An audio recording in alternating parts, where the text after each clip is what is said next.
Good morning. Good morning. Good morning. Good morning, everyone. We're back for day two of protecting your vision.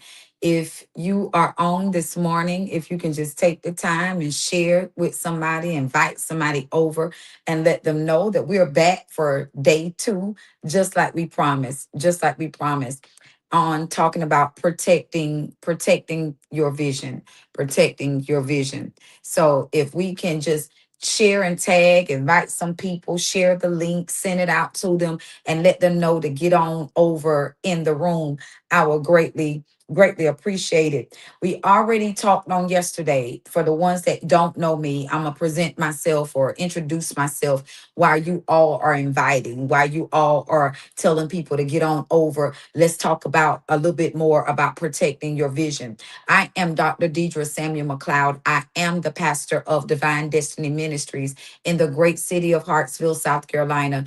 I am also the online facilitator of the amazing women's ministry called the Daughters of Zion Ministry. I'm telling you, where we serve, where we restore, where we empower other women for them to realize that they too can walk in the things that God has spoken and declared over their lives, and that their crowns can be restored.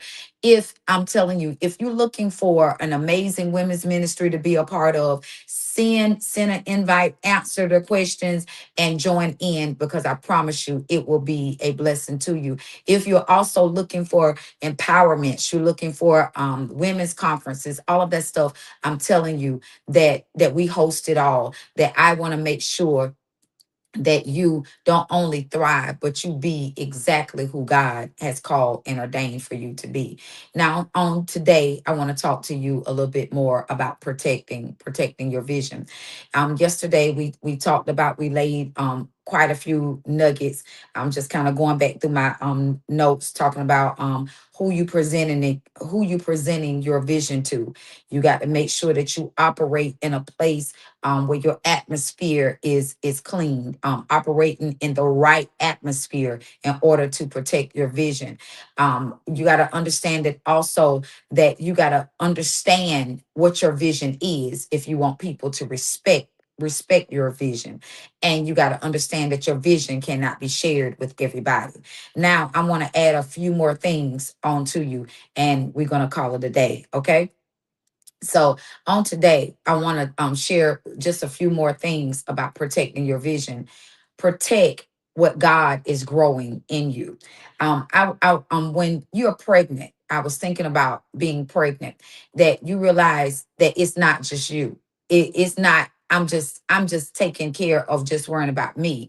That when you're pregnant, that you got to protect what it is that you're carrying. And oftentimes we don't protect what we are carrying, because we trust everybody. We go to everybody. We talk to everybody. You got to realize that what you're carrying is precious. It's precious cargo. That everybody don't understand what it is that it took for you in order to fulfill the assignment that God has given you. Everybody don't understand what you're carrying because they're not carrying it. Listen, every seed needs protection because before it becomes a harvest. So before my baby is able to handle the attacks and handle things that's going to come, I got to first be able to protect it. So when you're carrying something, you don't share it with everybody else. You don't open yourself up to everybody else. Why? Because I'm protecting what I'm carrying. But what I'm carrying now is in baby stage. It's in the embryo stage. Therefore, it can't handle everything. Every attack that comes its way, you might mess around and have a miscarriage, not because it was God purpose or design or intent for you, but because you allow the wrong people in order to come in, and they tampered with your seed. They tampered with what you're carrying, and you messed around and aborted what was on the inside of you, simply because you didn't protect what's growing on in the inside of you. Every seed needs to be protected.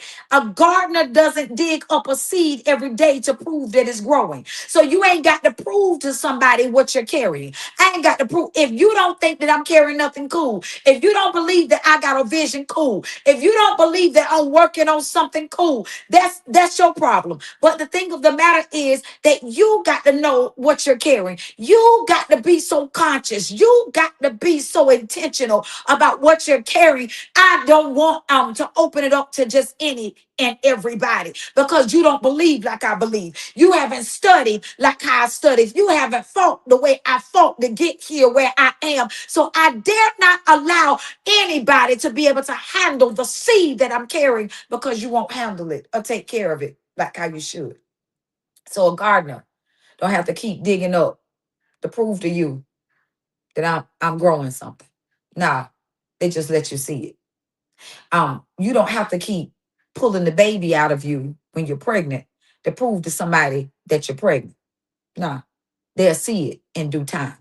The problem with us, we'll be so busy trying to prove to somebody that we're doing something, trying to prove to somebody that we're working on something. We'd be so busy trying to impress people until we mess up what it is that we're carrying. Listen, every vision has seasons. Listen to it good. Every season in our life, every vision of our life has a season. What does that mean? You got a season of conceiving. You got a season of growing it in the inside. You got a season of preparing, working on it. You got a season of revealing. There's a time for the reveal. There's a time now also for producing. So even I started looking at this thing even when you're pregnant. There's a time that you conceived a baby. Nobody's there but just you and your husband. You conceiving it. There's a time that the baby now has started growing. Me and my husband, we went through several miscarriages before we had our daughter, and because we was believing God for her to be healed, for her to arrive healthy, and that the pregnancy wasn't going to end in a miscarriage. We didn't tell people that we was pregnant. We let the baby grow a little while. We let the baby mature a little while until we got out of the stage of possibility of miscarriage. Not to say that a miscarriage can't happen further on in the pregnancy, but the first trimester is a time of that you really got to protect because it's a very dangerous place in your pregnancy. We didn't tell anybody. We talked to each other. Then we started preparing ourselves for to even reveal it to people. We started preparing ourselves to make sure that we took our vitamins, that we took extra precautions because we didn't want this pregnancy to also end up in a miscarriage. We then we had a baby shower or a reveal. That's what we had before we had the baby shower. We had a reveal, and everybody came. They was trying to guess what we was carrying. They was trying to guess what it is that we were doing. And we still didn't tell anybody what we was doing until we revealed it to them. And so what am I saying? There's a time and a season in your life that you got to know that you got to grind, that you got to get it, and that I'm conceiving this thing. Even when I started working on the salon spa, I remember crying out to some of my friends and telling them about what I wanted. I was crying out and saying that that was always a vision of mine. That was a dream of mine, not to just have a salon, but to have a salon spa. And I remember telling them about it. So when I started going out looking at buildings and started looking at furniture and stuff, I didn't tell everybody about what I was working on because I was in the conceiving stage. And so when everything started coming together, I still didn't share everything with everybody else. Why? Because I was still in the conceiving stage. And then when things started coming together, and then when the loan got approved for us to be able to get the building, I still didn't share everything. Why? Because I knew that I was in the growing stage. I kept working the vision that I laid before the Lord. I kept working on it until I started seeing that thing grow. Until I started seeing it grow. I said, okay, this thing right here look like it's about to now manifest. I'm not talking about I'm manifesting it. I'm talking about God was manifesting it in my life. There's a difference because I ain't with that new age religion where you think that you can manifest everything. Absolutely not. Nah, we can speak and declare a thing and watch it be established. Why? Because God gave it power. Okay, so we was in our growing stage. So we started preparing. We was preparing ourselves for what we was believing God to be able to walk in. Because I knew, but listen, preparation didn't come only after that I started seeing things come. I prepared for this long before the vision ever started looking like it was about to come into fruition. And even when I was before we got pregnant, I was already preparing myself. I started eating more healthy. I started walking, doing more things, working on my mental, working on things on my body, preparing my spirit for what I was believing that God was going to give me. And oftentimes we as people of God, we got it down pat. We like to quote stuff. We like to operate like we're operating in faith, but actuality we operating yes, and we are not operating like how God has commanded. God gave us principles in the Bible, and we don't want to walk by the principles. We think that we live in this new age thing that we can name it and claim it, nab it and grab it. And oftentimes we're frustrated, we're aggravated, and we're going through all types of seasons that God never intended for us to go through simply because we, with the new age religion, where we don't want to work the principles. We only want to say, nah, I walk by faith. But the truth of the matter is God has called us to do something. The vision can't come to pass unless you work it. So I was preparing. I was preparing myself. I was talking to who I needed to talk to. Only I kept it limited because I knew that I was believing God for some stuff. And I didn't want to invite everybody into to what I was believing. So I didn't share it with everybody else. Then when the time came to be for it to be revealed, some people were surprised. It was like, oh my God, I didn't even know you was working on that. Absolutely. Because there's a time to be able to reveal it, because your vision can't handle the attacks right now. Not and I like to share it all the time with the baby. There's a time that the baby gonna be able to eat steak, but the day ain't it. You mess around and give a newborn baby a steak, they might mess around and choke and die. They don't know what to do with it. So we started trying to give people our vision. The Bible even said, don't cast our pearls before swine. Don't give what's good to the dogs. And so you're steady trying to give something to the dogs that they can't even handle. They ain't even looking for you to be successful. They're speaking against you. They're talking against you. They're trying to create an atmosphere for you to always struggle, for you to always be delayed. And you're trying to figure out why you ain't prospering. I had to also learn that I can't share everything with everybody. But I thought because I was excited and because people was acting like they loved me or clapping along with me, I thought they was for me. And all along that some of them was working against me. People that I even thought that was friends of mine, after I even saw me even getting the salon spa going. I had one person that I thought that was one of my best friends. Came to me 3 times after hearing me cry on her shoulder for a while about what I was believing God to do. Came to me 3 times and then started going to somebody that don't even like me. So what am I saying? That we got to make sure that we create an environment that we still believe in God. We can't share everything with everybody. Everybody can't handle your reveal. Everybody can't handle what you're producing. As long as it looked like I was struggling, people was piling up, wrapped around the salon. People was piling up. Long as my car was breaking down on the side of the road, people was, I got your back. I got your back. I got your back. But I remember my dream car was always to get a Mercedes E350. And when I got it, it was crickets in my salon. Crickets. I was peeping out the window. Like, where are my clients? Where are they? And I was getting people responding back, or telling other people, I'm not going to her. I ain't helping her pay for that car. She ain't going to take my money and pay for it. I remember even getting our house that clients called me and cursed me out, saying that they'll never come and help me make a payment. Oh, that what she doing with my money? And I was thinking, because I was excited, because I thought, because they saw me struggling, that they saw me crying, they saw me at my worst place, that they was going to be ready to help celebrate me now walking into my grace place. And they were not.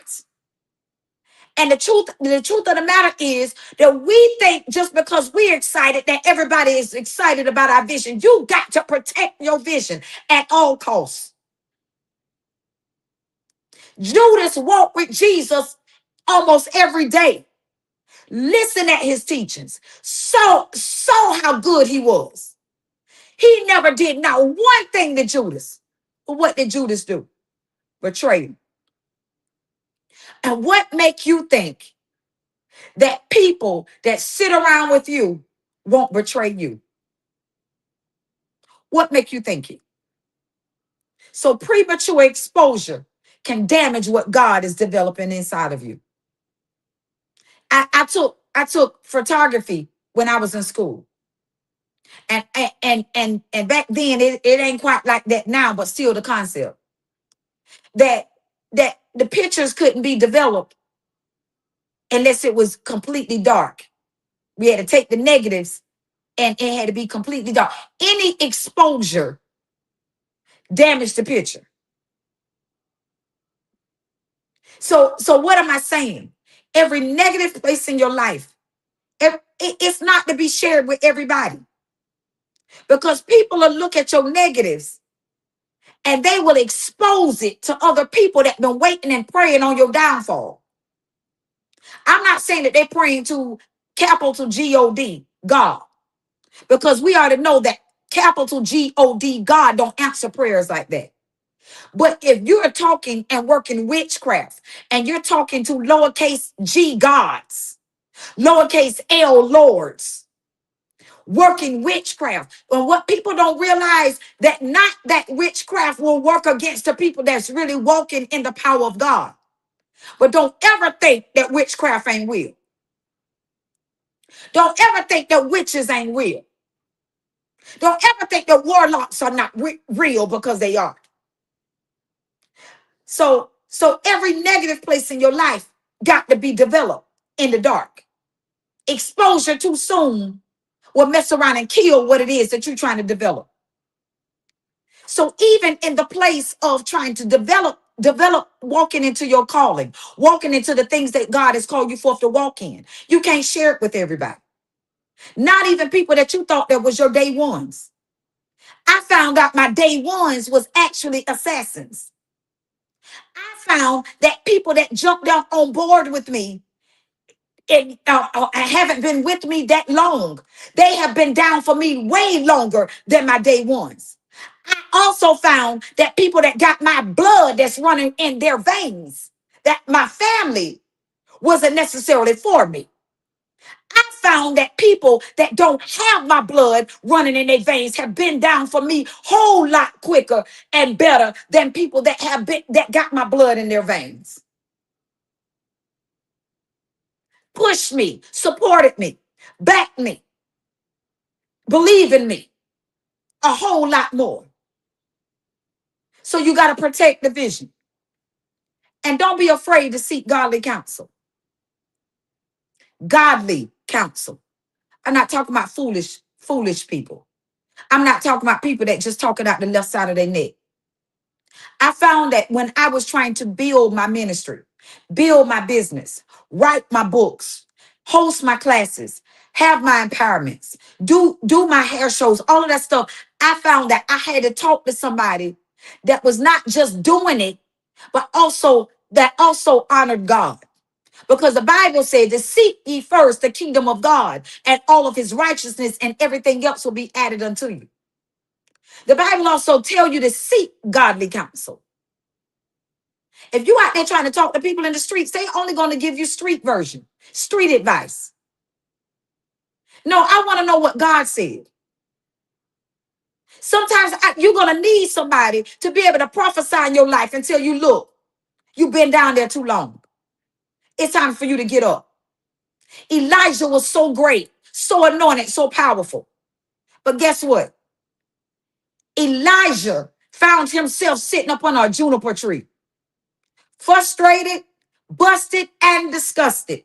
Found himself in caves because street folk or the witch of the witches, Jezebel and Ahab was coming for. God said, Elijah, what are you doing here up under this juniper tree? What are you doing here? There were seasons in my life that God also had to check me.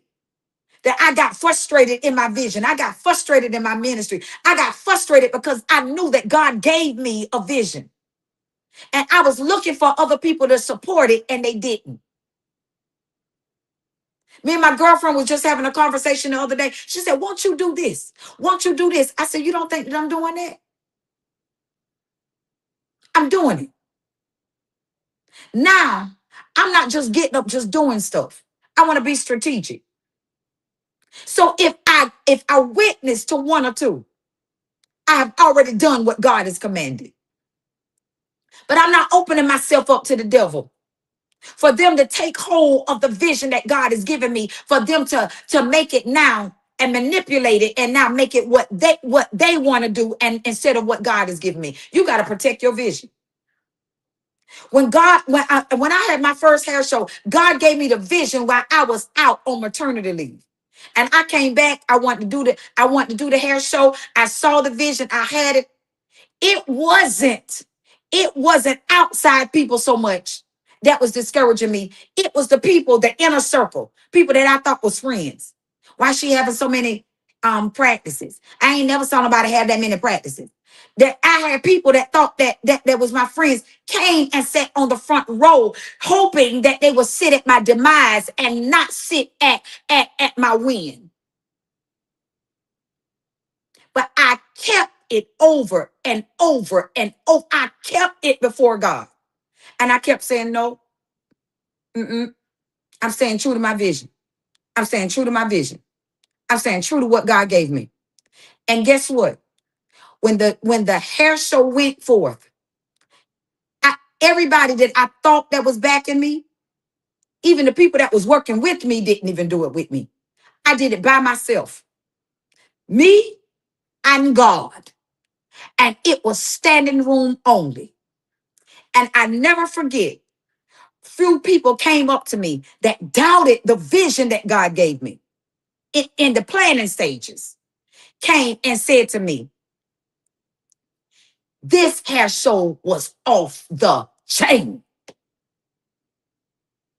People were steady sharing. People were steady sharing lives. People were steady sharing visions and pictures and all that stuff from that hair show. I didn't compromise. I stayed true to the vision that God gave me. And it was successful. Why? Because I protect the vision. I stayed true to what God gave me. I didn't sway off of nobody else's opinions. I stood off of what God said. And God gave it great success. So seeking godly counsel. Godly counsel is different from popular opinions. The opinions may be popular, but did it come from God? So ask yourself, does this person pray? Do they seek God? Do they even hear from God? Are they encouraged in the faith that I walk in? I'm not talking about nobody that worship Muhammad. I'm not talking about Jehovah's Witnesses. I'm not talking about nobody that go with the Illuminati. No, I'm talking about, do they pray to the Lord Jesus Christ? Do they have relationship with our Father,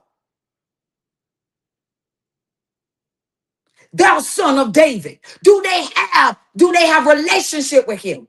The shepherd, the capital G God. Do they have relationship with capital K Kings? King of kings. Capital L, Lord of lowercase I want to know, because I ain't just want to talk to you just to be talking. Who do you serve? Will they tell you the truth? Stop looking for amen people. Yes people. Can they be honest with you and tell you, nah, that ain't it? You don't look good in that. Take that post down. Can they be honest with you? I see you. And instead of being walking around offended, you offended and they trying to help you. No. Do this represent Christ?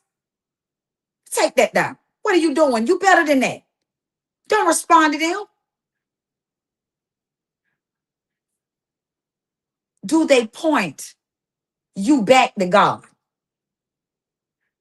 When God has talked to you about a situation, can they tell you when they see you discouraged instead of bailing out on you? I've had people when it didn't go the way that I thought that it was going to go. They was, oh, yes. When when when I presented it to them. But when it seemed like it was slow leaving the runway, or if it was slow getting started, people went beating down the door. They walked away. You need people around you that will point you back to God and say, I know that God gave me this vision. But God, what is it that I'm called to? And I'm going to leave you with this because I have an appointment. But I was listening to somebody this morning, some encouragement for my business. And the lady said, not only for my business, but also for ministry. And she said that she had to close down her business because God told her to. She moved to Texas, knew absolutely nobody because God told her to. She got there. She said that for 2 weeks, she was in and out of her car, in and out of hotels, and didn't know how things was going to be successful. But she knew that she heard God. And she said when she went forth for 2 weeks, she said that she was getting discouraged. She was getting frustrated. But people started, but it was like somebody almost at the end of 2 weeks, because she started questioning, did I hear God? Am I sure? And then everything broke for her. And she said it was just like God was letting her know, I wanted to see, could you handle the weight of the call and the weight of the blessing? That even if I led you to a wilderness and it got dry, could you still trust me and know that I sent you there? So when I started my ministry off of what God told me, I thought that because God told me that it was going to be flooded with people. God told me to start the church service at 8 a.m. God was already like weaning out so many people. He took me back to Gideon. Gideon started, I think it was like 30 something thousand people. But he was already at a disadvantage going up against who he was going up against with 32,000 people. Ended up, it started dropping all the way down because God started weaning them out, started weaning them out about who was going to be able to go and walk forth in the thing that God has spoken and declared over their lives. God started weaning them out. And I've been like that, like, okay, God, like, what are we doing? And God weaned them all the way out. And I think he was down to like 300 people. And so what am I saying? That God don't need much. I just talked on last night in Bible study, the power of the crumb. God don't need much to do what God said that he was going to do within you. God just need for you to trust him. Can you trust him when God sends you to do something? And even if in your eyes it don't look successful, even in the eyes of other people don't look successful, but you know that God sent you to do it. Right now, I'm standing in the middle of a promise. I'm standing in the middle of starting a ministry, starting a school, starting teaching prophetic classes, starting teaching, doing empowerments and all of that.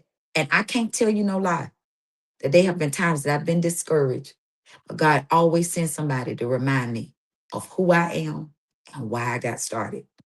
So if the vision that God has given me got to go through the wilderness season for a little while until God see that I can handle the weight of the call and the weight of the blessing, I'm going to hang right here. I'm going to take my chances with God until he open up the doors and open up a window of opportunity that I'm able to see why that I was on this side of having faith, of why I had to wait in order to walk in that next season and place of my life. Because one thing that I do know, and two things I also know, is that God is always going to do exactly what he said. I pray that you all been blessed. This has been part 2 of protecting your vision. So again, walk in obedience. Don't let nobody shame you. Don't let nobody shame you to make you feel like what you're doing is not God. You keep doing it. I don't care if it's 1 or 2 people that's backing you. I don't care if your friends walk away, your family members walk away. You keep doing it because I promise you that God will bless you. And sir, I don't know you, but I saw your post up. I'm gonna tell you, keep trusting God. As a matter of fact, that is something that God has given me to even start praying for people that are in businesses and that have now start launching ministries and stuff, and they're at ground zero. And so now over the next few days, that is what I'm be going in prayer for. And so even if I don't know the name of your business, video videography, I'm gonna make sure that I call your name, CNJ Videography. I'm going to make sure that I call your name out because I trust God, because God gave us a vision. I got to go. Peace. Join me 6 a.m. Friday morning. We going in again. We praying, we covering businesses, we covering each other, and we're going to make sure, Pastor Jody Jackson, absolutely, we're going to make sure that we walk in the things that God has spoken and declared over our lives. And look, we never know why God has placed us all together. God might be calling us all to be able to partner with one another so that we are able to see God show up in each other's lives. I see you Friday morning, 6 a.m. Peace.